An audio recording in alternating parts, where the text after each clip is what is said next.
With all the events happening in the world today, and the many conflicts between nations, it feels like the entire world is on high alert. And with every escalation in these wars, the expectations inevitably shift to the potential devastation if a nuclear weapon is used. But what's even more surprising is that when you follow the discussions among experts, you'll notice that their greatest fear isn't the explosion itself, but the aftermath, the nuclear fallout. And perhaps the most terrifying consequence they worry about is a phenomenon called nuclear winter. Today, we're going to learn what is nuclear winter, why scientists fear it even more than nuclear explosions, and whether it could potentially wipe out humanity.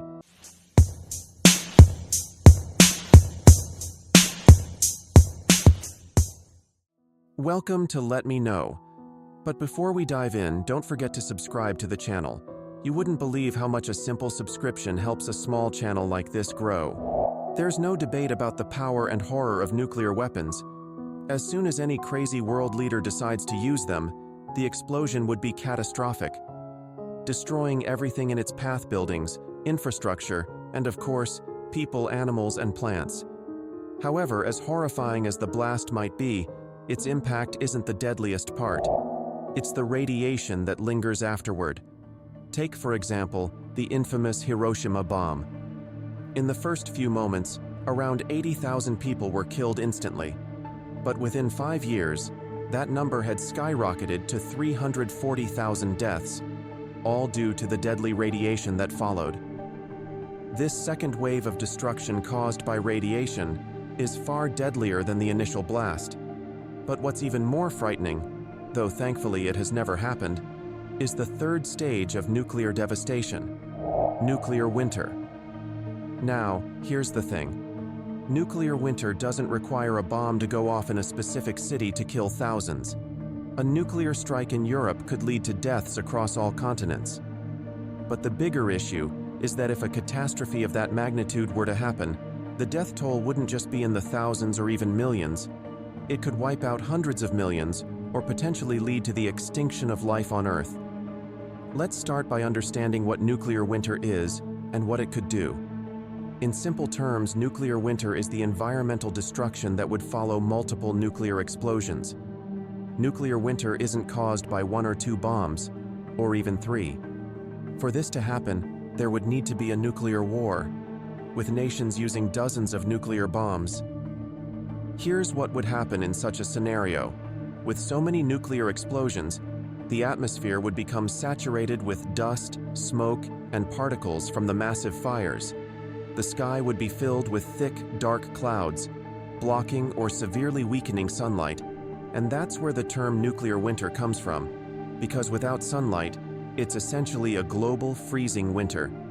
At this point, you might be wondering, how many explosions would it take to reach such a catastrophic state? That's the question scientists have been trying to answer since the bombing of Hiroshima. In the years immediately following World War II, long before we had advanced computers to run simulations, scientists speculated based on what they knew. They often looked at volcanic eruptions, which can cause drastic regional climate changes, as their model. For example, the massive eruption that occurred in the United States in 1815 sent so much volcanic eruption into the atmosphere that it caused snowstorms in July. And in 1883, the eruption of Krakatoa in Indonesia caused a full-degree drop in the Earth's temperature. At that time, scientists were still making educated guesses about what nuclear winter might look like. But when computer technology improved, they allowed for more accurate predictions. Scientists began feeding their data into computers, and these machines started simulating the effects of a nuclear war.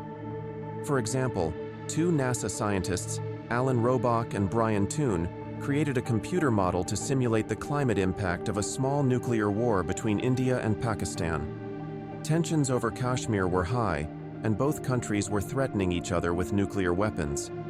These scientists imagined what would happen if 100 nuclear bombs were detonated in a conflict between India and Pakistan. And the results of their study were terrifying.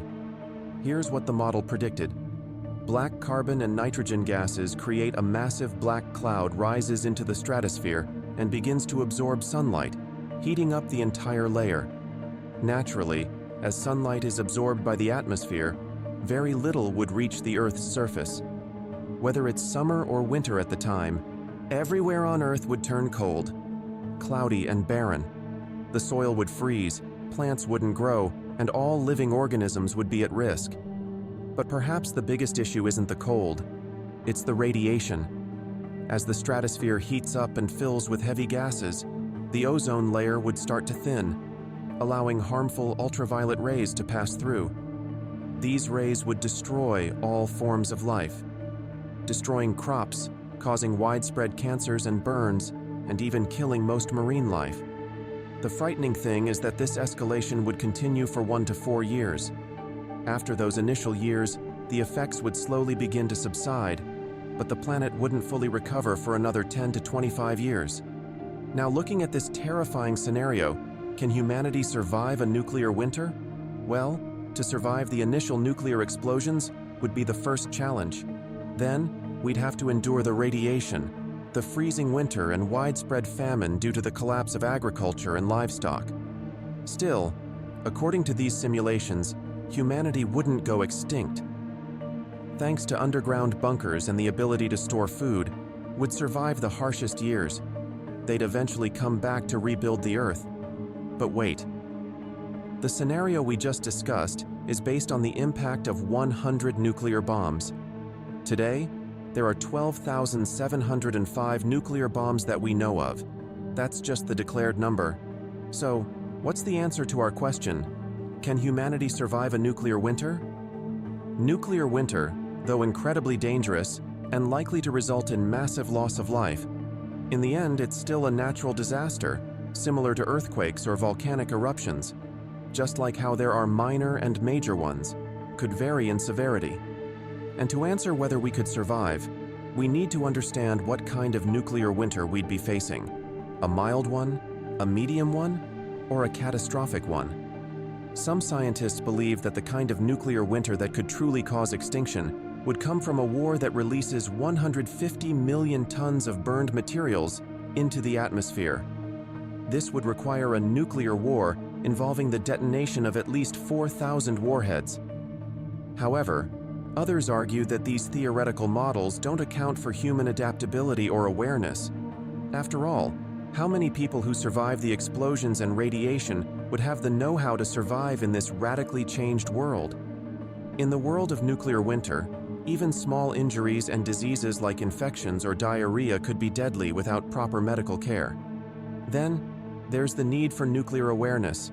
People would have to know what kinds of wild plants could grow without sunlight. Scientists say there are 33 plant species that could be harvested in the aftermath, and that's just one of hundreds of recommendations for surviving nuclear winter. There are entire books dedicated to this. So, will we survive? Let's just hope we never have to find out. If you have a question that's been on your mind for a while, leave it in the comments and I'll answer it in the next episode.